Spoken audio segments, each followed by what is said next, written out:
ಎಲ್ರಿಗೂ ನಮಸ್ಕಾರ. ನಾನು ಇವತ್ತು ವಿಜಯನಗರ ಜಿಲ್ಲೆಯ ಅಗ್ರಿಬೊಮ್ಮನಹಳ್ಳಿ ತಾಲೂಕಿನ ರಾಯರಾಳ ತಾಂಡಕ್ಕೆ ಮತ್ತೆ ಬಂದಿದ್ದೀನಿ.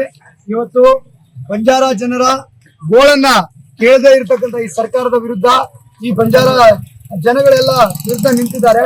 ಈ ಸರ್ಕಾರದ ಏನು ಕಿವಿ ಇಲ್ವೋ ಈ ಸರ್ಕಾರದ ಕಿವಿಯನ್ನ ತೆರೆಸುವಂತ ಪ್ರಯತ್ನವನ್ನ ಈ ಜನ ಮಾಡಿದ್ದಾರೆ. ಆದ್ರೂ ಕೂಡ ಈ ಸರ್ಕಾರ ಇವ್ರನ್ನ ಕಡೆಗಣಿಸಿದೆ. ಇವತ್ತು ಸಾವಿರಾರು ಜನ 250ರಿಂದ 300 ಲಾರಿಗೆ ಜನ ಇವತ್ತು ಗುಳೆ ಹೋಗ್ತಿರ್ತಕ್ಕಂಥದ್ದನ್ನ ನಾವು ಕಾಣ್ತಾ ಇದೀವಿ.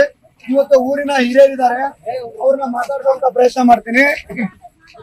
ಅಜ್ಜ, ಈ ಊರಿಂದ ಎಷ್ಟು ಜನ ಹೋಗ್ತಿದ್ದಾರೆ ಗುಳೆಗೆ? 1000 ಜನ ಹೋಗ್ತಿದ್ದಾರೆ. 1000 ಜನ ಹೋಗ್ತಿದ್ದಾರೆ. ಇದು ಕಷ್ಟ ಅಂಬೋದು ರೈತರಿಗೆ ಅಷ್ಟೇ ಗೊತ್ತಾಗತ್ತ. ಅಂದ್ರೆ ಗೊತ್ತಾಗ್ತಾ ಇಲ್ಲ. ಅದಕ್ಕೆ ನಮ್ ಕಷ್ಟ ಮಳೆ ಇಲ್ಲ, ಮಾರಿಲ್ಲ, ಬೆಳೆ ಇಲ್ಲ, ಬೆಳೆ ಇಲ್ಲ.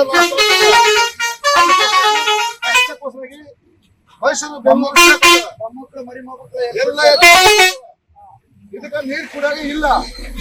ಅದಕ್ಕೋಸ್ಕರ ನಾವು ರೈತರ ಬಗ್ಗೆ ಆಗಿ ನಾವು ಹೋರಾಡ್ತಾ ಇದೀವಿ. ಇದಕ್ಕ ಸರ್ಕಾರ ನಮಗೆ ಪರಿಹಾರ ಕೊಡ್ತಾರ ಇಲ್ಲ? ಈ ಸರ್ಕಾರ ನಿಮಗೆ ಅನ್ಯಾಯ ಮಾಡಿದ್ರೆ ಇಲ್ಲ, ಆಯ್ತಾರ ಇಲ್ಲ, ಕೊಡ್ತಾರ ಇಲ್ಲ ಎಂಬುದು ನಾವು ಕಷ್ಟದಲ್ಲಿ ಹೋಗ್ತೀವಿ.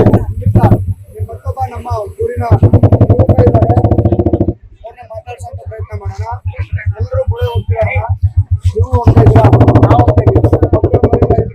ಮಕ್ಕಳ ಮನೆಯಿಂದ ಎಲ್ಲರೂ ಸ್ಟಡಿ ಡ್ರಾಪ್ ಔಟ್ ಮಾಡ್ತೀವಿ. ದುಡಿಲಿಕ್ಕೆ ಮಳೆ ಇಲ್ಲ, ಬೆಳೆ ಇಲ್ಲ, ಕೂಲಿ ಮಾಡೋ ಕೆಲಸ ಇಲ್ಲ. ಇಲ್ಲಿ ಪಕ್ಕದಲ್ಲೇ ಫ್ಯಾಕ್ಟ್ರಿ ಇದೆಯಲ್ಲ, ಅಲ್ಲಿ ಕೆಲಸ ಕೊಡ್ತಾರೆ. ಅಷ್ಟೊಂದು ಓದಿದ್ರು ಕೂಡ ಕೆಲಸ ಏನಿಲ್ಲ. ಈ ಸರ್ಕಾರ ನಿಮ್ಗೇನು ಎಲ್ಲ ವ್ಯವಸ್ಥೆ ಮಾಡಿದೆ ಅಂತ ಹೇಳ್ತಾರೆ? ಯಾವ್ದು ವ್ಯವಸ್ಥೆ ಇಲ್ಲ ಸರ್. ಬರೀ ಅವರು ಆಶ್ವಾಸನೆ ಕೊಡೋದ್ರಲ್ಲಿ ಅಷ್ಟೇ ಸಹಾಯ ಸರ್ಕಾರದವರು. ಯಾವುದೇ ಒಂದು ಸೌಲಭ್ಯ ಏನೇ ಇರ್ಲಿ ಯಾವ್ದು ಕೂಡ ನಮ್ಗೆ ಬರ್ತಾ ಇಲ್ಲ. ಎಷ್ಟೊಂದು ಜನಗಳು ನಾಳೆ ಬೆಳಗ್ಗೆ ಊರಲ್ಲಿ ಬಂದು ನೋಡಿದ್ರೆ ಯಾರ್ಯಾರು ಮನೆಗೆ ಒಬ್ಬೊಬ್ರು ಹಿರಿಯರು ಅಷ್ಟೇ ಇರ್ತಾರೆ. ತಮ್ಮ ಸಣ್ಣ ಪುಟ್ಟ ಮಕ್ಕಳನ್ನೆಲ್ಲ ಕರ್ಕೊಂಡು ಗುಳೆ ಹೋಗ್ತಿದ್ದಾರೆ. ಎಷ್ಟು ಗಾಡಿ ಹೋಗ್ತಿದಾವೆ ಇವತ್ತು? ಸರಿ ಸುಮಾರು 1000 ಗಾಡಿ ಹೋಗ್ತದೆ. 200-250 ಗಾಡಿ ಹೋಗ್ತಿದಾವೆ ಸರ್. 250 ಗಾಡಿ. 250 ಗಾಡಿ ಅಂದ್ರೆ ಹಾಗಾದ್ರೆ ಒಂದ್ 4000 ಜನ. 4000 ಜನ ಒಂದೇ ಊರು ಸರ್. ಇನ್ನ ಗುರುವಾರ ಇನ್ನ ಬಹಳಷ್ಟು ಜನ ಹೋಗ್ತಾರೆ ಸರ್. ಇದಕ್ಕೆಲ್ಲ ಸರ್ಕಾರ ಏನ್ ಕಿವಿ ಮುಚ್ಕೊಂಡಿದೇನಾ? ಎಲ್ಲ ಮೀಸಲಾತಿ ಇರ್ಬೋದು, ಎಲ್ಲ ಜಾತಿ ವರ್ಗಗಳಿಂದ ಇರ್ಬೋದು, ಎಲ್ಲವನ್ನು ತೆಗೆದು ನಮಗೆ ಸೈಡ್ಗೆ ಇಟ್ಟಿದ್ದಾರೆ. ನಾವ್ ಎಲ್ಲಿ ಹೋಗ್ಬೇಕು? ಈ ಸರ್ಕಾರದ ವಿರುದ್ಧ ನಾವು ಏನ್ ಹೇಳಿದ್ರು ಕೂಡ ನಮ್ಮ ಆಶ್ವಾಸನೆಗಳನ್ನು ಕಿವಿಯಲ್ಲಿ ತಗೋತಾ ಇಲ್ಲ. ಮತ್ತೆ ನಮ್ ಜಾತಿಗಳಿಗೆ ಬರುವಂತ ಸೌಲಭ್ಯಗಳಾಗಿರ್ಲಿ ಪ್ರತಿಯೊಂದನ್ನು ಯಾವ್ದನ್ನು ಕೂಡ ನಮಗೆ ಮೀಸಲಾತಿ ನೀಡ್ತಾ ಇಲ್ಲ. ತಮ್ಮ ಪಾಡಿಗೆ ಅಷ್ಟೇ ಆಶ್ವಾಸನೆ ನೀಡ್ತಾರೆ. ಇವತ್ತಾಕತ್ ನಾಳೆ ಆಕತ್ ಹೋಗ್ತಾರೆ. ಇದೇ ರೀತಿ ನೀವು ಈ ಸರ್ಕಾರದ ವಿರುದ್ಧ ಇದ್ದೀರಿ.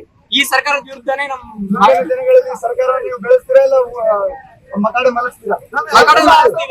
ಸರ್ಕಾರಕ್ಕೆ ಸಪೋರ್ಟ್ ಮಾಡಲ್ಲ. ಯಾಕಂದ್ರೆ ನಮಗೆ ಏನಾದ್ರು ಒಂದು ಆದಾಯ ಇದ್ರೆ, ಏನಾದ್ರು ಒಂದು ಸೌಲಭ್ಯ ಇದ್ರೆ ಈ ಸರ್ಕಾರ ನೋಡ್ಬೇಕು. ನಾವು ಏನು ಈ ಸರ್ಕಾರ ಏನ್ ಮಾಡಲ್ಲ.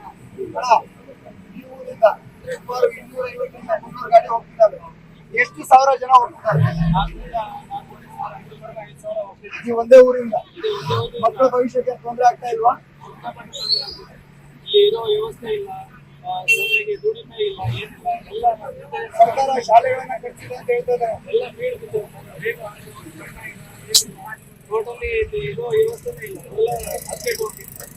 ಆಮೇಲೆ ಇದು ಒಂದೇ ತಾಂಡಕ್ಕಿಲ್ಲ, ನಮ್ಮ ಬಂಜಾರ ಸಮುದಾಯದ ಹಲವಾರು ತಾಂಡಗಳಿಂದ ಒಂದೊಂದು ತಾಂಡಕ್ಕಿಂತ 150-200 ಲಾರಿ ಟ್ರಾಕ್ಟರ್ ಈ ತರ 2,000-3,000 4,000 ಈ ತರ ಪ್ರತಿ ವಿಜಯನಗರ ಆಗಲಿ ಅಲ್ಲಿ ಎಷ್ಟು ತಾಂಡಗಳಿದ್ದಾವೆ. ಪಕ್ಕದಲ್ಲೇ ಫ್ಯಾಕ್ಟ್ರಿ ಇದೆ ಅಂತ ಕೇಳ್ಪಟ್ಟೆ ನಾನು. ಇಲ್ಲಿ ಏನ್ ಕೆಲಸ ಕೊಡ್ತಾ ಇಲ್ಲ. ಏನಿಲ್ಲ